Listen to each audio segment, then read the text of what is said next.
Bonjour à tous, c'est Yolan, on se retrouve pour une nouvelle vidéo. C'est la deuxième fois que je la fais parce que j'étais mute. Mais écoutez, c'est pas grave, je vais regarder, réagir, react à une vidéo qui a été postée par Pad sur la chaîne de Spinelite sur est-ce que l'IA est une menace pour le poker. Je voulais faire ça parce que moi je commence à m'intéresser de plus en plus à l'aspect sécurité des rooms, etc. C'est un petit truc qui m'intéresse, voilà. Et donc du coup, voilà, on est parti directement. Il y avait pas mal de choses sur lesquelles j'étais pas d'accord du tout. J'ai déjà vu la vidéo une fois. Donc écoutez, on est reparti. C'est parti. L'intelligence artificielle est-elle une menace pour le poker? Le poker en ligne va-t-il disparaître à cause de l'IA? Et les solvers vont-ils vraiment tuer tout le fun du jeu? Salut à tous, c'est pas pour Spinelite. Aujourd'hui on va s'attaquer à un sujet qui fait beaucoup parler, le poker et l'IA. Est-ce que c'est vraiment en train de détruire le jeu qu'on aime tous? Je vous propose d'en discuter ensemble aujourd'hui. Pour commencer, il faut comprendre pourquoi est-ce que certains voient l'IA comme une menace pour le poker en ligne. Grosso modo, il y a deux raisons qui ressortent. La première, c'est une sorte de nostalgie. Vous avez sûrement déjà entendu des joueurs Bon, je pense que personne dit ça en vrai, mais soit. un peu plus tard. La seconde raison est plus concrète, selon moi, c'est la triche. Et là, ça devient du sérieux. Le poker, c'est un jeu où on mise de l'argent contre d'autres humains, et on peut imaginer que si à un moment l'IA devient beaucoup plus forte au poker que les humains, c'est la première condition, et que deuxième condition, les humains peuvent très facilement céder de l'IA pour du coup jouer et donc tricher, là ça devient un vrai problème, puisque absolument personne n'a envie de jouer à un jeu où tout le monde triche, encore plus s'il y a de l'argent en jeu. Et le problème, c'est que la première condition, en fait, elle est déjà remplie. Aujourd'hui, l'intelligence artificielle a clairement dépassé les humains. En vrai, c'est complètement le sujet. Je vais en redire un truc, mais je trouve ça fou qu'il y a des mecs quand même qui arrivent à trouver des fois une location. C'est genre GeoGuessr. Ils arrivent à savoir où c'est. Mais vous savez quoi? Venez, on joue. Moi, je pense, je pense que où c'est. Déjà, il y a un avion dans le ciel. Là, je pense qu'il y a la mer. Et je pense que c'est le sud de la France, région PACA. Voilà. Si jamais je trouve. Bon, bref, je reviens à la vidéo. J'ai complètement sujet là. Elle est déjà remplie. Aujourd'hui, l'intelligence artificielle a clairement dépassé envie de jouer à un jeu où tout le monde triche, encore plus s'il y a de l'argent en jeu. Et le problème, c'est que la première condition. Oh, le grand sujet. Aujourd'hui, l'intelligence artificielle a clairement dépassé les humains en termes de skill au poker. On a vu des IA. Bah, alors, ça peut être éprouvé, après, c'est très fortement le cas, mais je tiens à vous dire que Pluribus, Libratus, non, je comprends pas, je pense que c'est Pluribus, euh, il s'est fait défoncer sur Sample, hein, je tiens à le dire. Ils ont fait une calcul de réduction, de variance, et hop, Pluribus a magiquement gagné. Et là, regardez les calculs et les détails, c'est pas du tout des trucs qui se passeraient au poker. En gros, c'est comme si je vous dis. Ah, j'ai joué une table en live là, j'ai drop 1000, mais la table était très belle. Je pense qu'elle est mon EV sur un an, c'est 300K. Ils ont fait là exactement la même chose. Elle a regardé. Et du coup, bah, est-ce que ça veut dire que le Pluribus les bat? Peut-être, peut-être pas.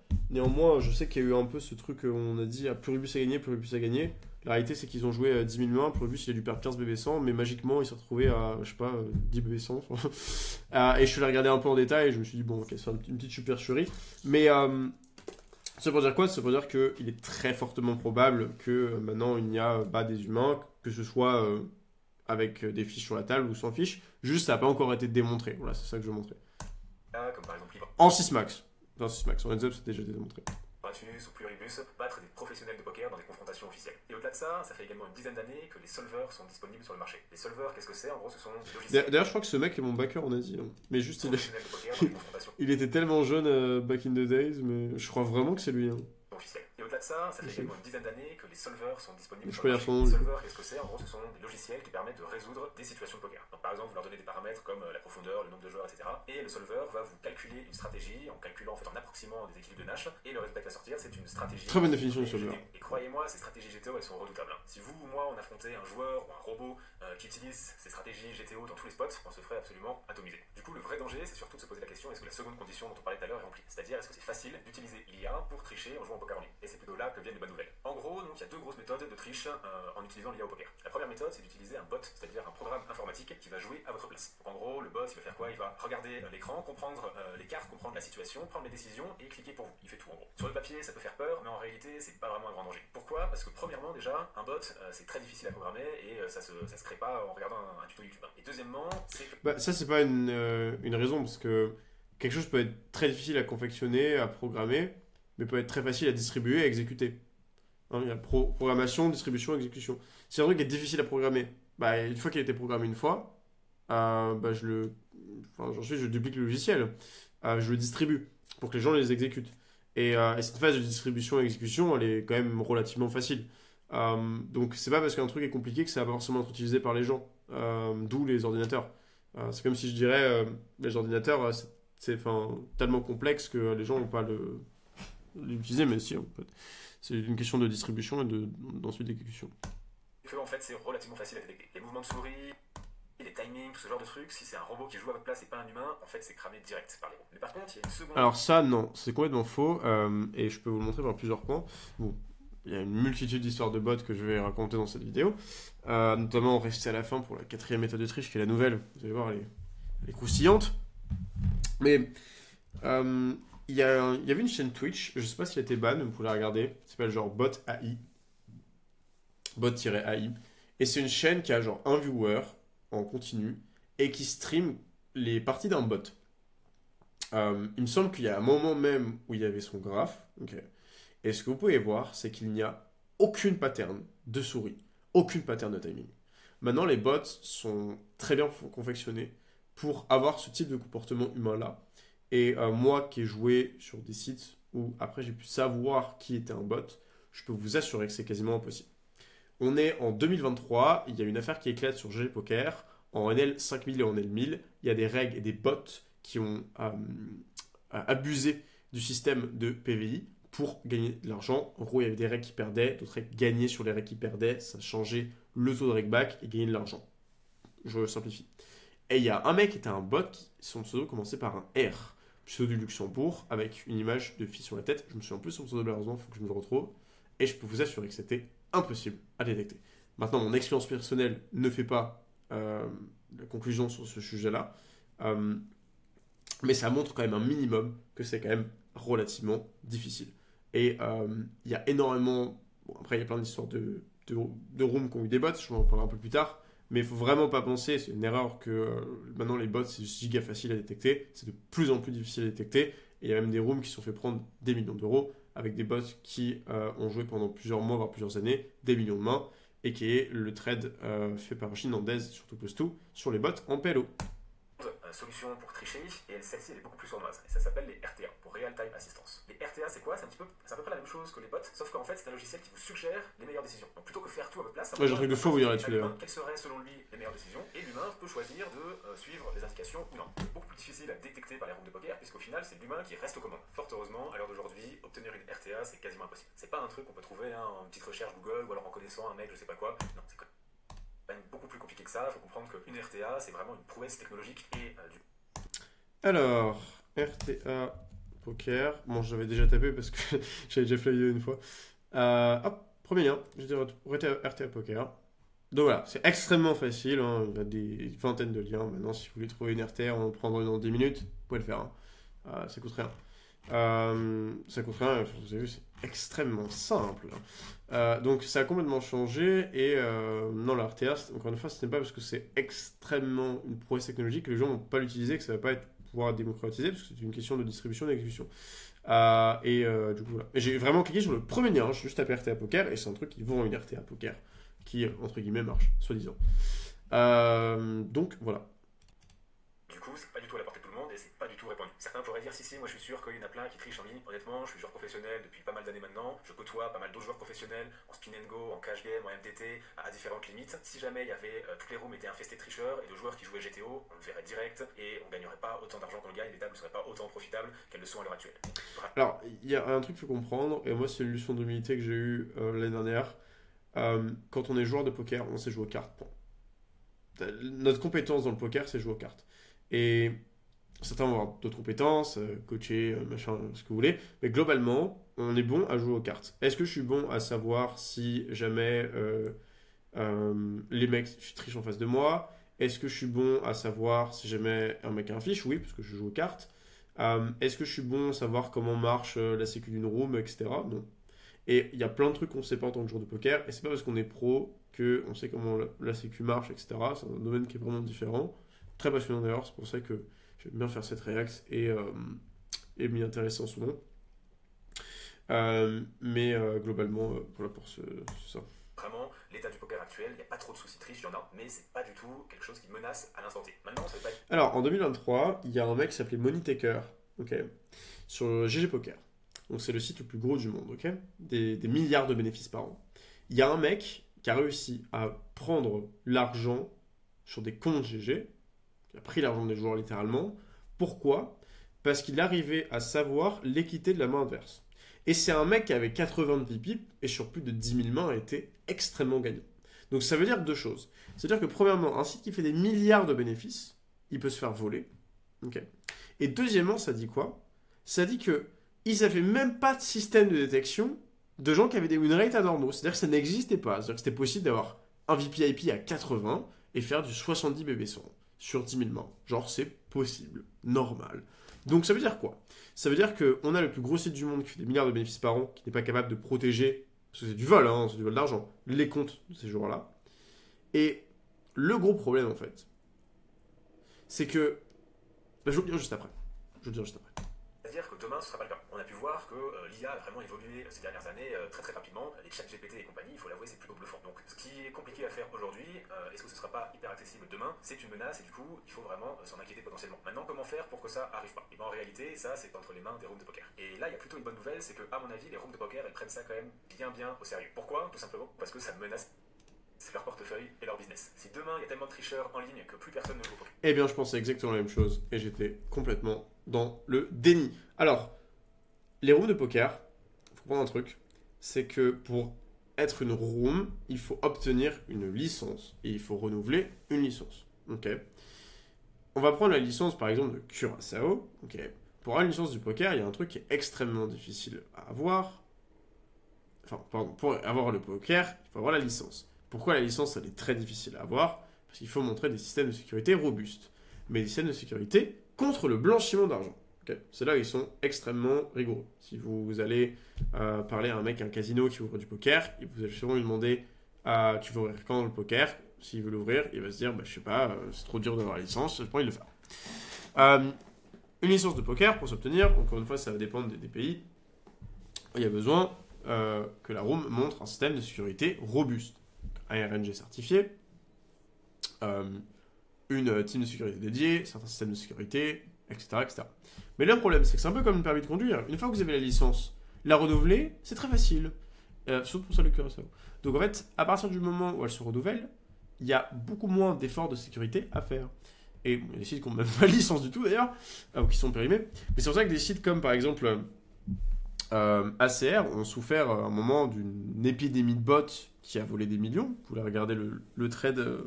Il y a un trade qui a été fait en No Limit Hold'em aussi.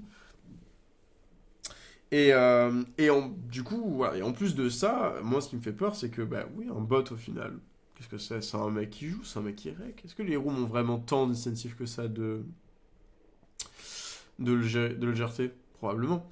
Mais vous pensez que GG Poker, le Money Taker, l'événement de Money Taker, ils se sont fait reprendre leur licence? Non, pas du tout.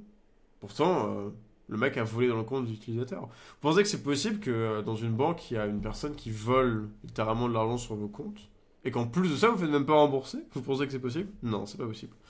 Enfin, tout dépend du contexte, mais c'est pas quelque chose qui est possible. Et les banques, en fait, si jamais c'est des trucs qui arrivent, elles perdent leur licence, elles perdent leur accréditation, et donc elles perdent l'argent qu'elles peuvent faire sur vous.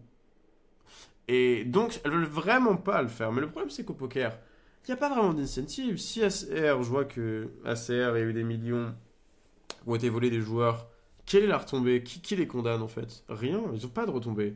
Donc, les sites de poker, quels avantages ils ont à avoir embossé leur sécurité? En vrai de vrai. Quels avantages, disons? Parce que si jamais il y a un problème, ils perdent rien.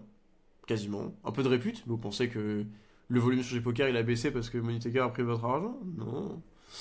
Vous pensez que un mec qui joue jamais au poker, parce que c'est quasiment ça, la plupart des gens qui jouent au poker, mais qui va jouer au poker vite fait pour s'amuser, ce sont-elles... Bon, encore, il faudrait parler du nombre d'addicts au poker, mais ça c'est le sujet d'une autre vidéo.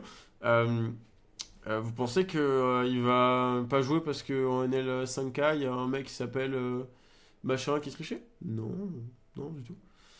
Donc voilà. Poker en ligne, c'est un énorme manque à... Ah oui, par rapport à l'RTA, bon du coup je sais plus ce que j'ai dit, ce que j'ai pu dire parce que je dois refaire la vidéo.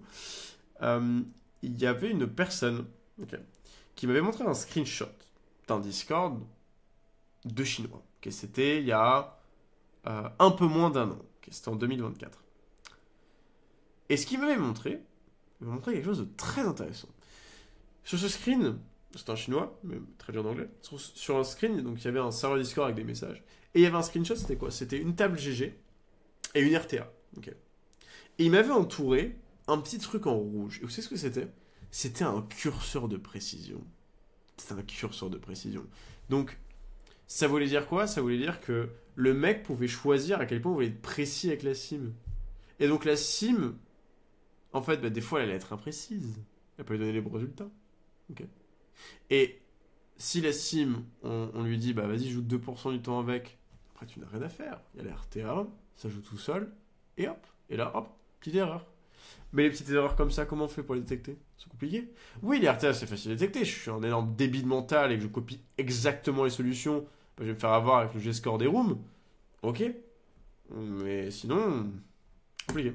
Et ces entreprises qui gagnent des millions avec le poker en ligne, elles n'ont pas du tout envie que ça arrive, et du coup, eh bien, elles vont investir pour justement faire de la détection. En fait, le truc, c'est que je pensais vraiment ça, mais les rooms n'ont aucun impact à avoir un système de sécurité merdique. Et c'est le problème.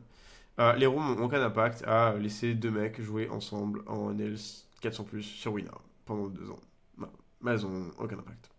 Elles sont pas techniques. Et c'est là que c'est intéressant, Et c'est le problème. En réalité, l'IA, c'est pas que les tricheurs qui peuvent l'utiliser. L'IA peut également être utilisée pour la détection de la triche. Et pour ça, je trouve ça assez intéressant de se tourner vers le monde des échecs. Il se trouve qu'aux échecs, c'est encore plus facile de tricher qu'au poker. Mais vraiment, genre, il n'y a pas de coupable. Bon, je vais passer un peu les échecs.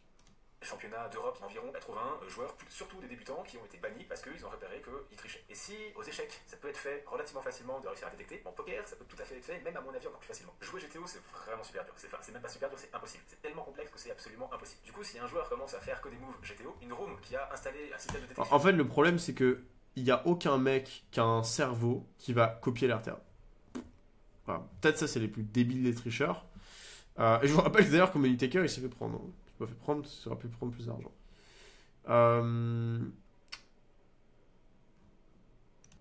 Moi, toujours, je pense que ça peut être fait, mais je pense que les rooms n'en ont strictement rien à foutre. Je vais vous donner un exemple. Il y a un mec que j'ai joué. Bon, je sais pas si je l'ai déjà dit, du coup, vu que j'ai tourné la vidéo 2 fois. Il y a un mec que j'ai joué sur GG, avec un drapeau chinois. Je peux pas dire son nickname. J'ai pas envie de rentrer dans du drama. C'est un mec, j'étais convaincu qu'il trichait. Et genre, quand il venait me citer au heads up, je lui dis, me joue pas, je vais te report, je sais que tu triches. Alors, le mec ne me joue jamais, d'ailleurs. Vous pouvez les vérifier. Et en fait, c'était un mec, donc avant qu'il joue 2 ans avant, 1 an et demi avant qu'il joue 5K, 10K, 20K. C'est un mec, il jouait MTT, ABI 200. Et j'ai du respect pour des gens qui jouent MTT, ABI 200. Mais pour faire MTT, ABI 200, into, je joue entre la 5K et la 20K, j'ai le plus gros win rate de 2024 quasiment, et je fais sit out tout le monde. Il y a un seul truc qui peut faire passer de ça à ça, c'est la triche. Point. Voilà. On va pas me faire croire que c'est possible de improve aussi massivement, parce que quand un truc est quasiment aussi jamais vu, en général, ça fait quand même un peu peur. Et le mec ne jouait clairement pas parfaitement, d'accord? Mais du coup, moi quand j'ai vu le screenshot avec les RTA qui faisaient des petites erreurs, je me dis ok, il peut très bien contrôler, il fait les erreurs qu'il veut en fait. Et en plus de ça, un pays où il y a très peu de gens dans le top mondial, genre les meilleurs joueurs chinois, c'est qui? Je les connais en plus, Azen Flushy, 2-3 autres peut-être qui veulent pas trop dire leur nom. Voilà, au final, très peu de joueurs. Et donc je trouvais ça très suspicieux, j'ai envoyé des mails à GG, je leur ai expliqué, je leur ai montré les spots, je leur ai dit là je pense qu'ils trichent, là je pense qu'ils trichent pas. Et vraiment, j'ai vraiment envoyé des mails. Je peux même vous les montrer si je suis pas trop feignant, en post-edit peut-être.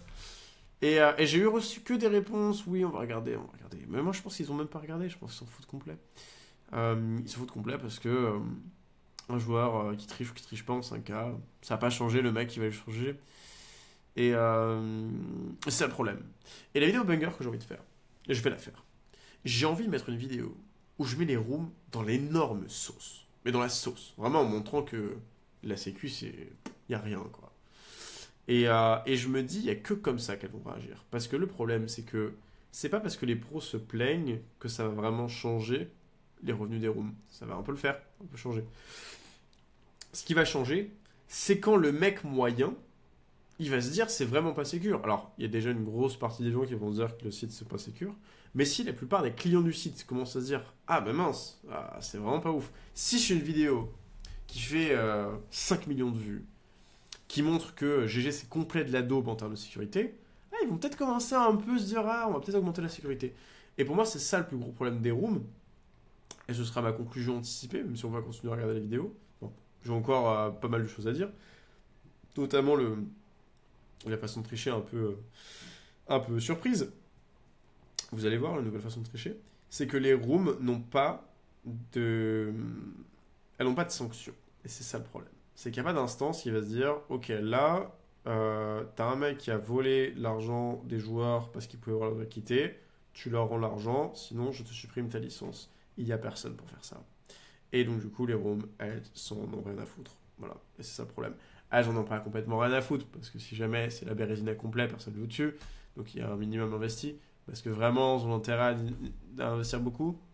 Personnellement, je ne pense pas. Mais c'est un avis personnel. Du coup, si un joueur commence à faire que des moves GTO, une room qui a installé un système de détection qui va comparer un petit peu chaque joueur à des résolutions GTO, en fait, elle peut le cramer direct. Et c'est là-dessus que les rooms de poker vont devoir de plus en plus s'améliorer sur cette détection. Et pour moi, c'est vraiment faisable. Alors oui, la menace, elle existe. Mais pour l'instant, franchement, elle est sous contrôle. Et dans le futur, en fait, ce sera un combat technologique. Elle est vraiment absolument pas sous contrôle de manière non objective. Quand on voit tous les scandales qu'il y a eu, le fait que Mobus font un rapport sur le fait que Ignition, ils estiment qu'il y a 20%, c'est une estimation bien sûr, mais 20% de bots.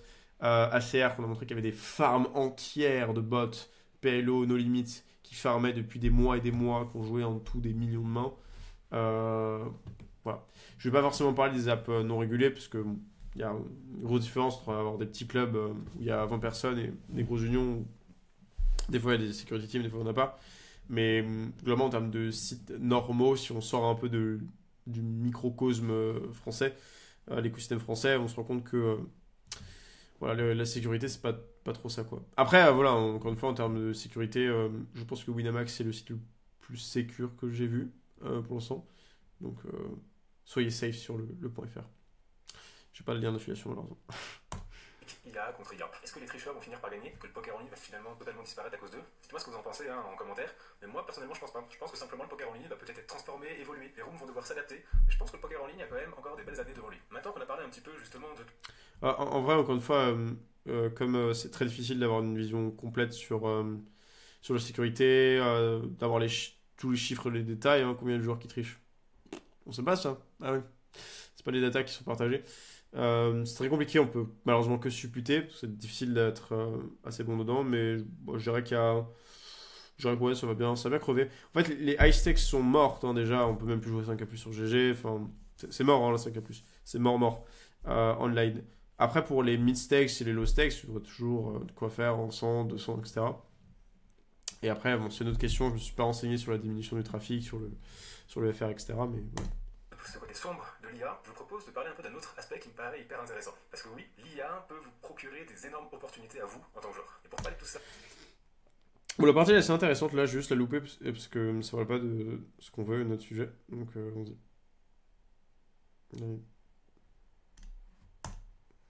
Conclusion de cette vidéo. Et pour résumer un petit peu ma pensée, est-ce que l'IA est une menace pour le poker? Oui, c'en est une. Pour autant, est-ce que le poker en ligne va disparaître à cause de l'IA? Personnellement, je pense pas. En tout cas, pas dans un futur proche. Je pense que l'IA va faire évoluer un petit peu le paysage du poker en ligne. Les rooms vont potentiellement... En fait, le poker en ligne, ça englobe trop de choses.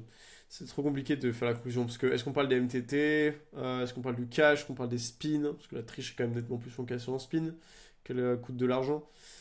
Est-ce qu'on parle de l'industrie FR? Est-ce qu'on parle de l'industrie du mondial?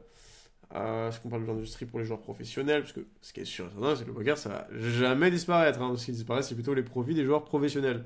J'avais vu un article qui disait, j'aimerais bien le retrouver, si vous le retrouvez d'ailleurs, mettez-le en commentaire, mais qui montrait en fait que le revenu des joueurs gagnants au poker baissait. Au même titre que les joueurs perdaient encore plus d'argent, selon parce qu'il y avait un plus gros break. Voilà. Bon, après, ça fait sens, peut-être pas forcément dans un article, mais bon. Devoir s'adapter, mais il y a encore, à mon avis, des jolies années. Alors, des trucs dont on n'a pas parlé, il y a la collusion. Ok. On pourrait se dire, mais Yolan, qu'est-ce que la collusion va avoir avec l'IA? Et je vous le fais pas dire, c'est que la nouvelle forme de triche maintenant, c'est les bots plus card sharing. Donc, qu'est-ce que c'est? C'est des bots qui ont des solutions optimales pour jouer en fonction de leur ami bot et des cartes de leur ami bot, qui vont solve le jeu avec un card removal. En PLO, ça coûte très cher, en no limit, ça coûte cher également. Et c'est une technologie qui existe déjà, qui est présente sur certains clubs, très peu, et qui arrive de plus en plus sur les rooms. Est-ce que c'est présent sur les rooms? Je sais pas. Après, est-ce que je savais ou pas qu'il y avait un mec qui pouvait aller regarder les cartes des joueurs alors que c'est le plus gros site du monde? Je sais pas non plus. Donc, est-ce que c'est déjà en cours sur les sites? Je suis prêt à bet 100% que oui. Est-ce que je peux le prouver? Non. Mais voilà. Et ça, c'est la nouvelle forme de triche qui est encore plus dévastatrice, parce que là, vous jouez pas juste contre un bot, vous jouez contre deux bots. Pas deux bots individuellement, mais deux bots qui jouent ensemble. Et donc, du coup, qui peuvent utiliser les cartes comme avantage que vous ne pouvez pas utiliser. Devant nous, et des années très lucratives, encore plus lucratives pour ceux qui vont s'intéresser à l'IA, non pas comme être parano et avoir super peur du danger, il faut en être conscient, mais ça sert à rien d'être parano. Par contre, Moi, les gars, très lucrative, je vais être honnête, faut vraiment chercher les tables. Et bon, maintenant, vous savez, je fais beaucoup moins de volume qu'avant. Mais peut-être que c'est différent en speed en MTT, je suis pas sûr. Mais en tout cas, en cash ou en NL1000, j'aimerais bien, à part 2-3 qui sont assez smart dans la sélection des rooms, j'aimerais bien voir des graphes de mecs qui gagnent plus maintenant qu'avant. Je pense pas qu'il y en a beaucoup. Par contre, des gens qui gagnent plus avant que maintenant, je pense qu'il y en a beaucoup plus. Qui vont plutôt s'y intéresser en tant qu'outil, comment se servir de l'IA pour progresser plus rapidement, pour devenir le meilleur joueur de poker. Donc voilà, du coup si je peux conclure, je pense que c'est dommage, j'avais un manque de recherche je pense au début, parce qu'il faut juste taper RTA sur internet pour trouver que c'est très facile. Je pense personnellement que c'est un peu la merde, je pense quand même que si vous jouez entre 50 et la 500, vous êtes... Allez, à 400, vous êtes relativement très tranquille. Je pense que c'est plus si jamais vous jouez un K+. Bon, déjà en termes de volume, c'est moins bon. Mais après, en termes de cheats, ça va être assez compliqué quand même à esquiver. Et ce sera toujours profitable en fait, mais pour moi, c'est mon opinion. Mais par contre, au niveau de la triche, je pense pas que ce soit vraiment bien contré. Encore une fois, on a très peu de data. Au final, c'est très compliqué là, pour aller chercher cette information. Il faut que j'aille chercher loin. Faut que des fois que je m'en démêle les gens, etc. Parce que c'est un sujet sur lequel je passe du temps en ce moment. Et en fait, c'est tellement opaque que ce que les rules veulent montrer, c'est que pour certaines, il n'y a pas grand chose. Encore une fois, ça c'est un truc que je démontrerai dans une petite vidéo banger que je ferai. Bref, j'espère que ça vous a plu. N'hésitez pas à vous abonner si ça vous a plu. Et puis on se dit à la prochaine pour la prochaine vidéo. Ciao, ciao.